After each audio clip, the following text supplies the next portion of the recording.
So the Las Vegas Raiders are officially 1 week away from the Las Vegas Raiders rookies specifically reporting to camp. And today I want to talk about some of the battles we have going into camp. So the rookies report in 1 week, the veterans about 4 or 5 days after that. And basically from this point forward, we have real NFL football, right? The training camp to me is arguably the most important part of the season. If the Raiders find some sort of issues with this roster, they'll address that during training camp. The Raiders don't really know some of these positions and which guys should ultimately start, and they're going to find that out as well as we kind of get into it. So I'm excited about this one, man. I want to get into 5 battles. I think these are very, very important battles to kind of get into it. Some of these guys will probably play even though they're in competition to ultimately start. We're going to start right away talking about the cornerback battle that's going on right now. I think both of these corners will end up playing. But one of the things we do have to recognize is in OTAs, we heard this report with Corey Bennett that this guy's apparently running with the number 2 unit. And I know there was this whole talk about, hey, you know, the shoulder's not perfect, which could ultimately be the reason why he was running with the number 2s. But if you guys remember when Patrick Graham did his presser, in that presser, Patrick Graham also talked about Jacory Bennett, and he had to make sure it was known that Jacory Bennett's missed a lot of time. Right? The guy was essentially hurt in pretty much every single one of the first 2 seasons he's been in the NFL. And for the Raiders, they haven't been able to rely on this guy. And I also think Pete Carroll really does value health. Being available, I think, is something this guy really wants in his players. And with Jacory Bennett, we have not gotten that in the first 2 seasons. So I think there's a real chance the Raiders are going to go into this season not thinking Jacory Bennett is the starting corner for the Raiders. But, you know, if he has a really, really good camp, right, like if he gets out there and he shuts down Brock Bowers, he shuts down Jacoby Myers. If Jacory Bennett dominates in training camp, you can't deny that. But the guy that he'll be competing with will be rookie cornerback Darian Porter. And remember, Porter right now is running with the number 1 unit, which again, to me, is a very, very, very surprising. If you guys ask me, the Raiders secondary is definitely iffy at this point. We obviously have a ton of talented players, but these guys are all kind of new with one another. They haven't really been able to, you know, have that game action with, you know, with each other, right? Essentially, this unit's brand new. And it's not just the 3rd level of the defense. The 2nd level of the defense is fairly brand new as well.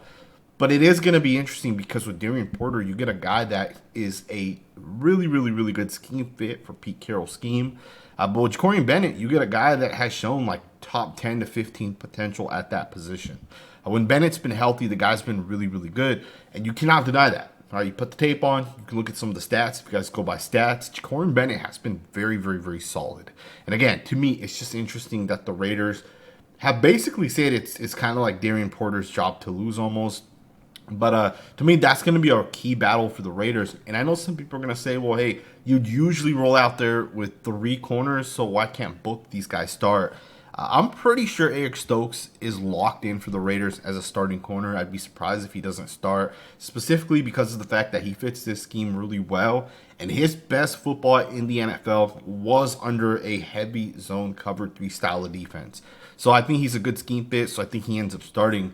Jacory Bennett's not a great scheme fit. All right, he's on the shorter side. He's quicker than he is, long and lengthy. And we know that this team loves to utilize guys that can kind of play off coverage, cover 3. If you're long, you can break on the football and you can make plays as well.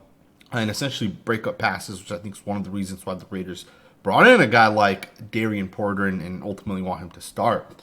But again, to me, really, really interesting because you got 2 guys. One has played 2 years in the NFL. He's shown top 15 upside. The other guy is a rookie.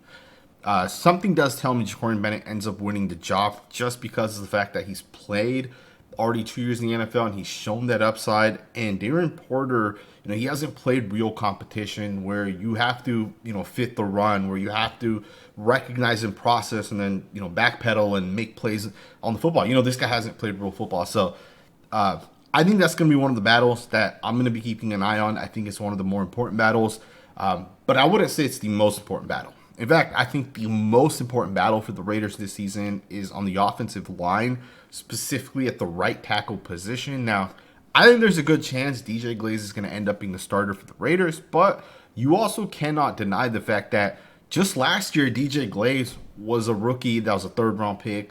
he came to the Raiders, and we didn't expect him to start, and he pretty much started day one, right? He basically took the job over.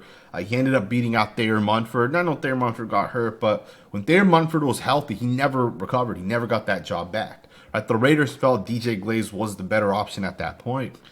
And I think, and I don't think it's guaranteed, I think Charles Grant's going to push DJ Glaze a little bit for that right tackle position.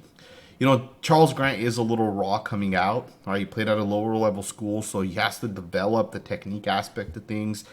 He has to, the game has to slow down for him. He has to just continue to get better, stronger, understand the NFL verbiage. So there's a lot he has to learn. It's a huge learning curve. But one of the best ways to get better in the NFL is by essentially just getting out there and playing reps, right? Taking those reps. DJ Glaze last year played 1,200 snaps. That's going to make him so much better than if he sat on the bench. And again, I know the Raiders are trying to win the Super Bowl this season, and DJ Glaze might be the better option anyways.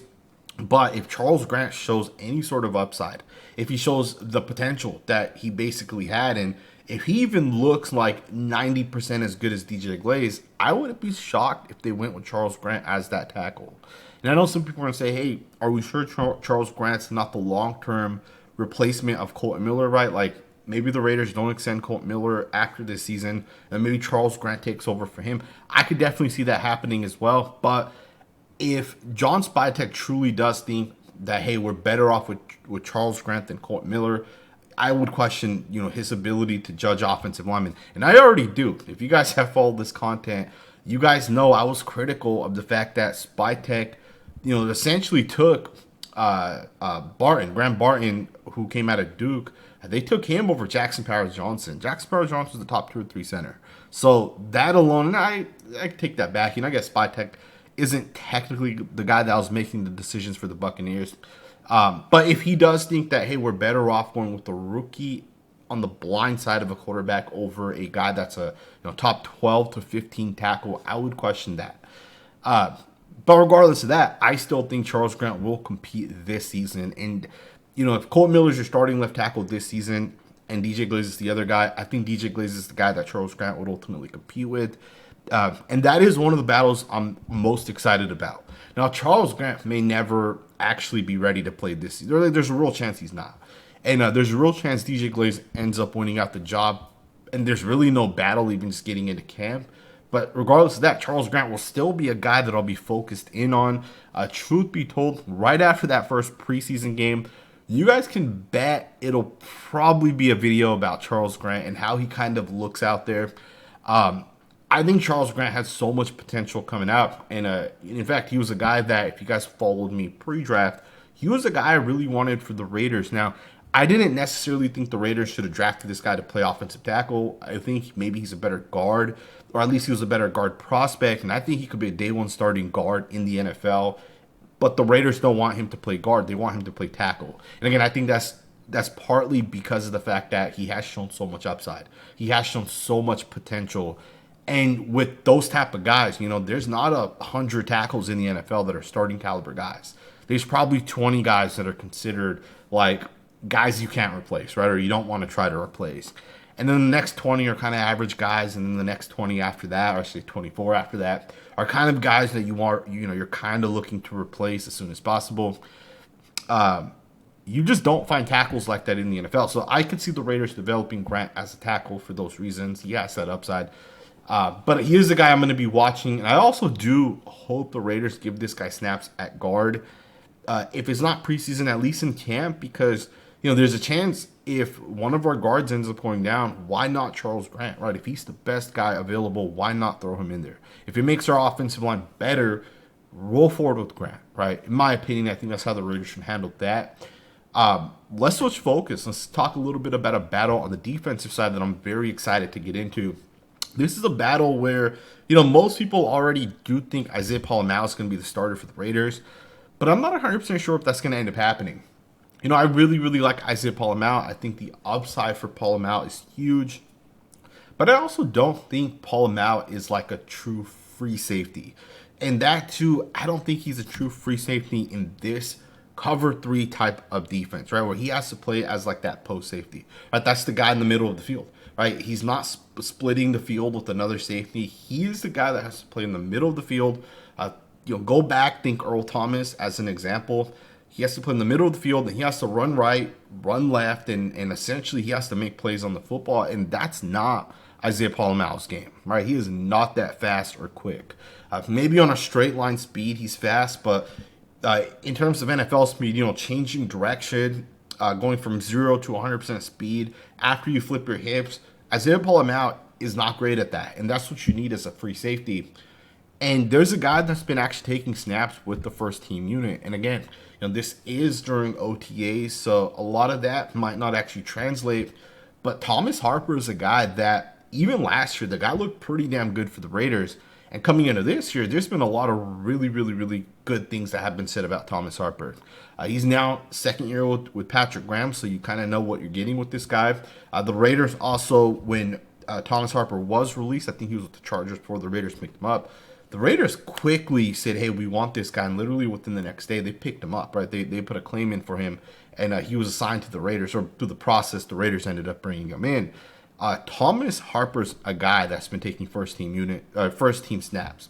And keep in mind, DeCameron Richardson is not getting first team snaps. Trey Taylor is not getting first team snaps, right? So if you're not getting first team snaps during OTAs, it's probably because the Raiders don't think you can be a guy that could actually be with the first team unit. Not saying it can't happen when training camp actually comes around, but the fact that right now the Raiders have given Thomas Harper those snaps, and I know Isaiah Pola-Mao is the guy taking the first team snaps.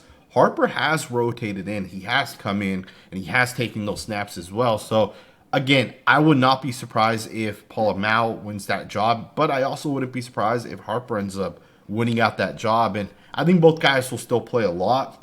I think the Raiders are going to utilize the big nickel package, right? So what that means is instead of having a slot corner, they'll have a slot safety. And I think it'll be Isaiah Pola-Mao and Jeremy Chin essentially playing down in the slot positions, right? And it'll be either Lonnie Johnson or Thomas Harper playing like that free safety position. But I would not be surprised, and I do think that's going to be a real training camp battle. In fact, I think all three of the ones I mentioned so far, Darian Porter versus Corey Bennett, DJ Glaze versus Charles Grant, Thomas Harper, Isaiah Pola-Mao, I think they're all going to be battles. And obviously, I do think Pola-Mao and DJ Glaze do end up winning the job, but I still think it'll be a battle. And I don't think it's as simple as, hey, these guys are already 100% locked in as the starting guy. And even when you get into this next matchup, right, this fourth matchup, Malcolm Koonce and Tyree Wilson, I know both guys will end up playing this season, as will Maxx Crosby, right? Those three guys will rotate in. But we also know when Malcolm Koonce was fully healthy, when he kind of broke out, when Josh McDaniels got fired, Antonio Pierce took over, when Malcolm Koonce ended up being given that that green light, you're the guy, get in there and go. Tyree Wilson on the edge position took a really, really, really low amount of snaps, right? He played, but he jumped to the inside and he played defensive tackle. Malcolm Koonce was taking majority of those snaps on the outside, and this year's going to be interesting because Tyree Wilson had last year to kind of prove himself. Really didn't do a whole lot. He's coming into his third season. This is, I think, the breakout year if he's going to ever break out. Malcolm Koonce is kind of recovering from an injury, but Malcolm Koonce is also trying to get paid after the season. So he also wants to try to get as many snaps as possible. And I think it's going to be very, very interesting to kind of keep an eye on this battle because, again, if Malcolm Koonce took as many snaps, and it was a difference of 85 to 15%, that was the difference, right? Koonce was taking 85% of the snaps when he was kind of breaking out under Antonio Pierce at the edge position specifically.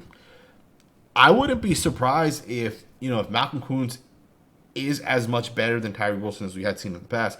I wouldn't be surprised if Tyree Wilson ends up not playing as much.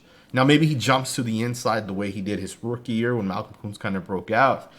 But I think it's going to be an interesting battle to kind of keep an eye on because I do think Malcolm Koonce is a better football player. But Tyree Wilson has to be the future for the Raiders, right? Malcolm Koonce is on a one-year contract. If he stays healthy and has a good year, he's looking at a contract north of $20 million. The Raiders can't pay him that. And that means Tyree Wilson has essentially 3 years from this point forward, right? Because he has that fifth-year option. he needs to prove himself. And I think it's a battle where, even if Malcolm Koonce loses the battle by default because maybe he's not fully healthy, can Tyree Wilson actually keep that job, right? Like, can he take it away from a guy like Malcolm Koonce? I don't know what's going to end up happening. Obviously, I do think Malcolm Koonce is better. I also think Malcolm Koonce, given the fact that it's his final year, the Raiders might actually just roll him out there and just kind of let him be the full-time starter. But then it'll be interesting to see what they do with Tyree Wilson. Yeah, you can put Tyree Wilson on the inside, but Tyree Wilson's not as good, in my opinion, on the inside. Or at least the strength that he has and the length he has is not as effective on the inside, right? Because he's not stronger than guards, right? He's stronger than tackles, right? Because, like, you get guys like Colton Miller who might not be super strong at offensive tackle. There's a lot of those guys in the NFL. But you put him on the inside, there's so many guys that are putting up so much weight, super strong, right, at the guard position. Not saying Tyree Wilson can't still have success, but that also kind of limits his development a little bit, right? That's going to be a key battle, I think, as we kind of get into this season, because I think it also makes a decision on what the Raiders plan to do going forward. If Malcolm Koonce starts from day one, and let's say he has like 12 sacks this season, and he's just, generally a destructive football player, I also would not be surprised if the Raiders decide, hey, let's just go forward with Malcolm Koonce and let's try to move Tyree Wilson. Either you waive him in the hopes that someone else picks him up, and in that instance, the Raiders can get out of that contract. Or maybe you decide to keep Malcolm Koonce and you pay him. Maybe you get creative with some of the other contracts, right? Christian Wilkins, maybe you push some of his cap into future years. As opposed to Malcolm Koonce kind of is like the number 2 defensive end. Maybe that shows that the Raiders aren't going to bring him back. Right, so we'll see what ends up happening. The fifth and final battle that I want to talk about, and this one's one of those battles where I think we know who's going to end up getting the first crack, but I also wouldn't be surprised if both of these guys end up getting replaced. And we're talking about the interior offensive line, specifically the guard positions for the Raiders. Obviously, right now, Dylan Parham's locked in to be your left guard. And Alex Cappa's locked in to be your right guard, right? That's kind of what the expectations are right now for the Raiders. But the one thing I would say with those two guys is I don't even know if that's the best pairing that the Raiders could have at the guard position, right? I don't know if Dylan Parham and Alex Cappa are the 2 best guards for the Raiders. I'm not sure if Caleb Rogers isn't necessarily better than both of those guys. Or even Thayer Munford, right? Thayer Munford's been taking snaps at guard. I'm not sure if Munford's not better than both of those guys. I think the guard position this year is kind of interesting because it's kind of open where Thayer Munford is definitely not playing tackle, especially not in this game, but he might be able to play guard. I don't know if Alex Cappa's fully recovered and he's back to like that, that potential Pro Bowl caliber guy. I don't know if Alex Cappa is that again. But if he isn't that, is he even better than a guy like Will Putnam? Right, Will Putnam made the Raiders roster last year, which in its own right is kind of crazy because he's a rookie. We don't know what Will Putnam's going to develop into. And then don't sleep on Jared Hufford. Hufford, coming out of Iowa State, put up, I think, like 32, 33 bench press reps. He's 6'4", 330. He kind of has that nastiness to him a little bit. He's another guy not to sleep on. Now, I don't think he'll start because he is a rookie. But Caleb Rogers, 3rd-round pick, I think he makes a push to potentially start. Dylan Parham's already gotten hurt. I wouldn't even be surprised if Dylan Parham gets released because the Raiders don't feel like they can rely on Dylan Parham. Right, he's already gotten hurt. The Raiders have already, put in Thayer Munford. They put in Jordan Meredith at left guard as well. Caleb Rogers has played left guard a little bit. Jordan Meredith, although he's expected to be the Raiders' backup center, if he's your best guard option, he'll start as well for the Raiders at guard. Right, so again, when I look at the Raiders' guards, I think the battle at guards is going to be easily the most important battle for the Raiders as we kind of get into it. Right now people expect the offensive line to be Colton Miller, Dylan Parham, Jackson Powers-Johnson, Alex Cappa, and DJ Glaze. I would not be surprised if 3 of those 5 guys are completely different by the time the actual season rolls around. Now, I think DJ Glaze wins the right tackle position, but the 2 guard positions, I wouldn't be surprised if they're completely different, right? And again, I wouldn't be surprised if Dylan Parham wins the job and Alex Cappa wins the job. But I would actually be surprised if those 2 guys are your starting guards when the year comes to an end, right? I think the Raiders' offensive line this year is going to be kind of revolving. I think different guys will have different opportunities at different moments. And I know that's not the perfect way to kind of, have an offensive line where you say this is a top 10 unit. But the Raiders have investments put in, and they're building towards a top 10 unit. But they're not there this year, right? This year is going to be that year where guys are going to develop into starting caliber offensive linemen. DJ Glaze might be your franchise tackle. Caleb Rogers may end up taking over at right guard, and even Dylan Parham. Dylan Parham's been physical in the past. He's shown a little bit of nastiness in the past. There's a chance he ends up, fourth year. He ends up staying healthy. He ends up having a really, really, really good year. And he locks himself as the Raiders' long-term starting left guard, right? There was a guy for the Seattle Seahawks, Damian Lewis. They took him in the 3rd round out of LSU. This guy struggled for about 2.5, 3 years. But the flashes were there, and especially in his 3rd year, the flashes were 100% there. In year 4, he was healthy throughout the entire season. The guy dominated. He was one of the most dominant offensive linemen. This was 2 years ago. And I remember making videos talking about Damian Lewis on the Football Scout channel, and the comments were flooded with Seahawks fans saying he's not good, he's always hurt, he's not consistent, he's losing snaps. But the thing is when Damian Lewis hit that second half of his 3rd year, when he hit that 4th year, the guy became a really, really, really dominant and consistent offensive lineman. And he ended up getting paid like $14, $15 million per year by the Panthers, and he is one of the best offensive linemen in the NFL at this point. I'm not saying Dylan Parham will be the same way Damian Lewis has been dominant, but Dylan Parham has shown flashes of a good offensive lineman. Maybe he becomes, a top 15 or 20 guard in the NFL, and the Raiders could just keep him around, and he'll just continue to get better and continue to develop. We're going to find that out this season. Can this guy actually do that? And I'm excited as hell, man. We're a week away from the actual training camp. I took my vacation, had a really, really good time the past week or so. And Raiders football's coming up. It's literally just right around the corner. So let me know what you guys think, man. What are your guys' thoughts on the Las Vegas Raiders roster? What are some battles that you guys are looking forward to? Let me know in the comments below. Thumbs up, subscribe, and I'll see you guys next time with another video.